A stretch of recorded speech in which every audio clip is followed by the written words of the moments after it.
उपवासासाठी जर तुम्ही एकदा ही साबुदाण्याची इडली बनवली ना, तर खरंच सांगते परत आहे ना नेहमी तुम्ही हेच बनवणार.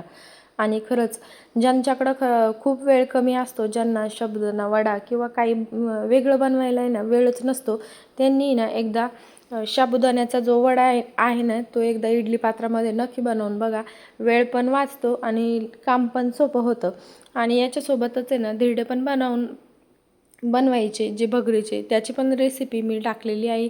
खरंच खूप छान लागते. तर चला, त्याच्यासाठी इथं मी एक डब्बा घेतला आहे साबुदाणा आणि हिरवी मिरची, बटाटे आणि शेंगदाणे. सगळ्यात आधी तर बटाटे छान किसून घ्यायचे.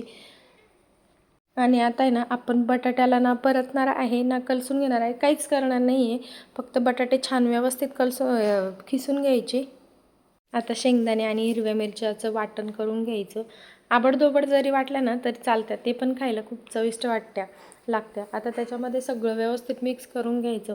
बटाटे आणि शेंगदाण्याचा जो कूट होता आपला ते पण टाकून घ्यायचं त्याच्यामध्ये.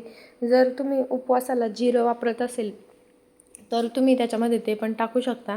आता मी याच्यात साबुदाणा टाकून घेतला.